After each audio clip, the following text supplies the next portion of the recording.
Hello everyone. In the previous module, we had gone through concept of determinant, how we can evaluate determinant in case of 2 by 2 matrices and 3 by 3 matrices. Now, in this particular content, in this particular module, we are going to discuss properties of determinant. Look, ये आपका सबसे important part है. And now regarding properties, you really need to focus a lot. Because अगर आपको यहाँ पे properties आती हैं only then we will be in a position to simplify problems concerned with properties of determinant. Fine, तो let you go through these properties. जो सबसे पहला प्रॉपर्टी है वो आपके पास यहाँ पे क्या है, that is known as reflection property.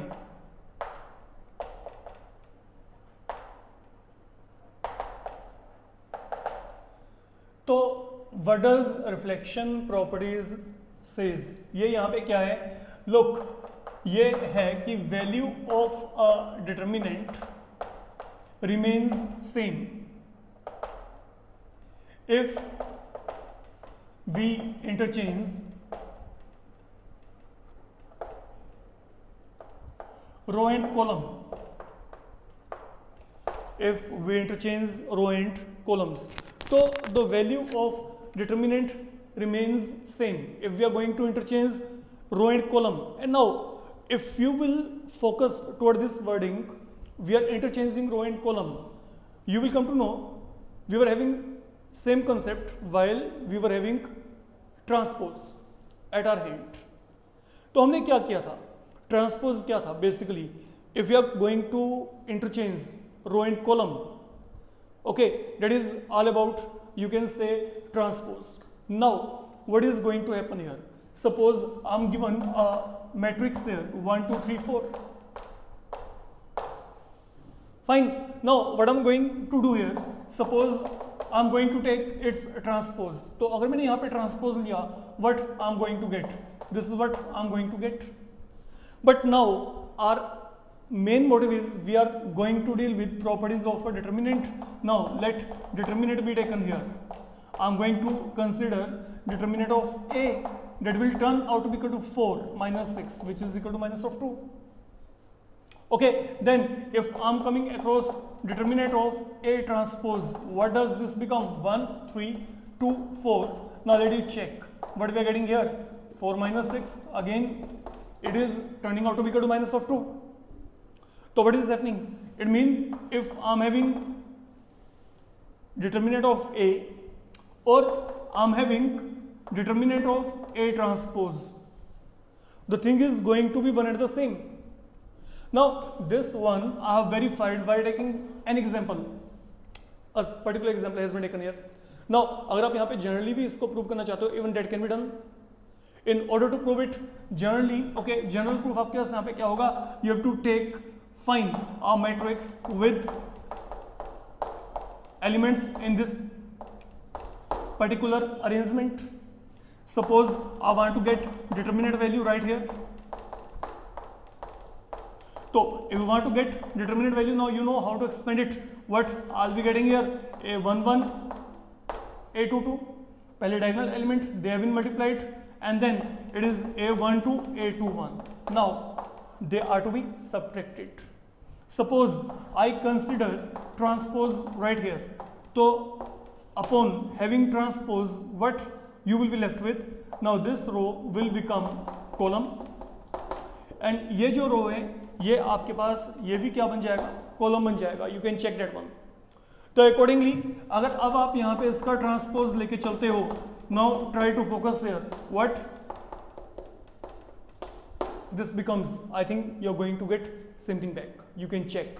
तो अगर आप यहाँ पे इसको solve करेंगे, I'll be getting A11 2 2, A21 1 2. तो thing is one the same. See properties जो है इनके जो प्रूफ हैं इनके आने के कोई चांस नहीं है examination point of view. But अगर आप यहाँ पे इन प्रॉपर्टीज को वेरीफाई करना चाहते हो, in case if it happens out to be in board exams, then what you can do, तो आप यहाँ पे एलिमेंट्स को इस फॉर्मेट में लेके चलेगा, ना कि वो फॉर्मेट में. ओके, तो आप वहाँ पे पर्टिकुलर एग्जाम्पल नहीं लेके चलेंगे, आप वहाँ पे जनरलाइज फॉर्मेट में यहाँ पे लेके चलेंगे एग्जाम्पल को. Then you can take a 2 by 2 matrix और 3 by 3, it is up to you, उससे कोई फर्क नहीं पड़ेगा वहाँ पे. Now coming across second property, तो पहला प्रॉपर्टी आपका रिफ्लेक्शन प्रॉपर्टी है। रिफ्लेक्शन प्रॉपर्टी यहाँ पे क्या है, whenever you are having a determinant value with you, okay, and then एक और आपके पास वहां पे डिटर्मिनेंट वैल्यू है, बट वो क्या करती है, वो वहां पे उस मैट्रिक्स का ट्रांसपोज कंटेन कर रही है। Look, you are having one determinant value, I am having one more determinant value, लेकिन वो क्या है, वो उस मैट्रिक्स का क्या कर रही है, ट्रांसपोज कंटेन कर रही है। तो दे बोथ आर सेम, वो दोनों के दोनों जो वैल्यूज है वो वहां पे क्या है, सेम है। Fine, now coming toward second property, जो सेकंड प्रॉपर्टी है वो हमारे पास है बच्चे यहाँ पे switching property.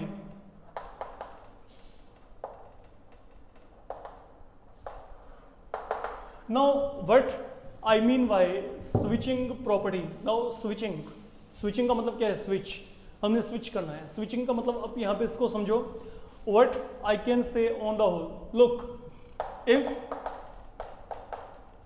we interchange any two adjacent row or column of a determinant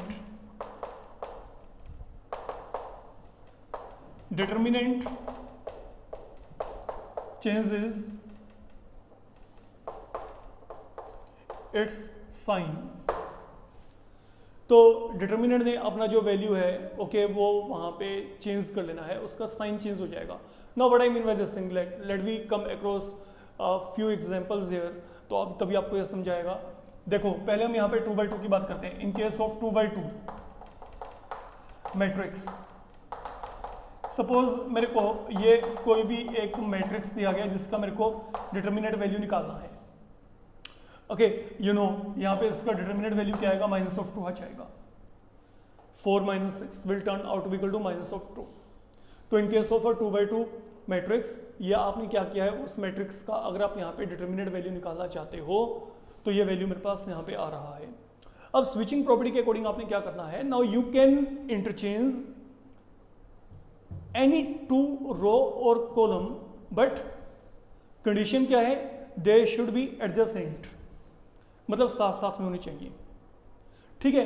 now what I mean by this thing, look, suppose मैं आपको यहाँ पे कहता हूँ कि मेरे को यहाँ पे ये जो है, ये 1 2 3 4 ये डिटर्मिनेंट यहाँ पे दिया गया है। Now if this is the determinant given to you, it is R1, it is R2, it is C1, C2. Now I'm having two ways to introduce this property, which is known as switching property. What are the two ways with you? Either you can switch both of these rows with each other. आप इन दोनों का आपस में क्या कर दो, जो position है वो इंटरचेंज कर दो, ठीक है। If we interchange any two adjacent row और कॉलम, मतलब रो को रो के साथ करना है, याद रखिएगा। जो प्रीवियस प्रॉपर्टी था रिफ्लेक्शन प्रॉपर्टी, वहां पे हमने रो को कॉलम में, कॉलम को रो में क्या किया था, इंटरचेंज किया था। रिफ्लेक्शन में we were converting row into column और column into row, but in switching we are interchanging row with row, column with column. Fine, तो यहाँ पे क्या है, मान लो मैंने R1 को R2 के साथ यहाँ पे इंटरचेंज कर दिया, तो इसको मैं यहाँ पे क्या करूंगा, सपोज मैंने इस तरीके से इसको लिखा, it mean I am going to interchange both of them. ये डबल एडेड हैरो का मतलब यहाँ पे ये है। तो जब आप यहाँ पे इसको इंटरचेंज करेंगे, now what does this become, okay, अब इसको चेक करते हैं। मैंने इन दोनों को इंटरचेंज कर दिया, 1 2 यहाँ पे आ गया, 3 4 यहाँ पे आ गया, this is what I can say. तो अब अगर आप यहाँ पे इसको सोल्व करोगे, व्हाट वी विल गेट, 3 × 2 6, 4 × 1 4, तो 6 - 4 will become 2. So what I'm getting here, earlier you were getting negative sign and now I'm getting plus sign.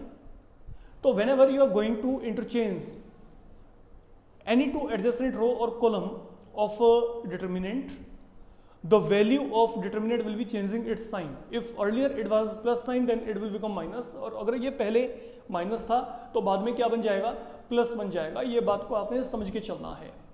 Fine, अब जैसे मैं आपको यहाँ पे कहता हूँ, सपोज मैंने यहाँ पे कॉलम्स को आपस में इंटरचेंज किया होता, if I would have gone through interchanging of columns, then what would have happened here, let you check. Look, ये यहाँ पे क्या है, ये जो C2 है now become C1 and C1 becomes C2। तो accordingly what I will be getting here, again I will be getting 6 - 4 that is equal to 2। You can again check. Fine. Answers they have been same, but now their signs they are different from the original one. Okay, जो आपका यहाँ पे ये था. Now ये तो बात होगी 2 by 2 की. Now what is going to happen if I'm having a 3 by 3 determinant with me? Okay, अब 3 by 3 के केस में आपका काम यहाँ पे कैसे चलता है? Look, now suppose मैं यहाँ पे कोई भी एक एग्जाम्पल लेके चलता हूँ and you need to check that one. Suppose I'm having 1 2 3 3 4 5 5 2 3. मैंने ये एक एग्जाम्पल लिया फिलहाल के लिए. Fine. Now in the previous module हमने इसको एक्सप्लेन किया था, तो I am not going to explain that one. मैं इसको डायरेक्ट यहाँ पे लिखता हूँ. लुक, मैं इसको एक्सपेंड कर रहा हूँ बाय R1. तो if you expand it by R1 I will be getting 1.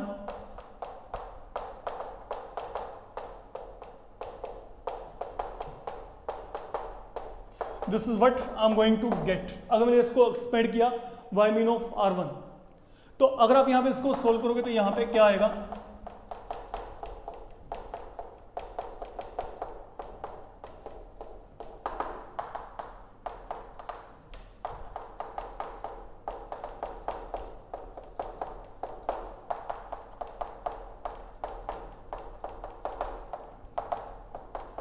Minus of 8 is something I am getting here for the moment. अगर हम यहाँ पे इसको सोल्व कर रहे हैं. अब एक काम करते हैं. अब मेरे को क्या करना है? मेरे को यहाँ पे कोई भी दो जो है रो या कोई भी दो कॉलम को आपस में इंटरचेंज करना है. मान लीजिए मैं यहाँ पे R2 को R3 से इंटरचेंज कर दिया.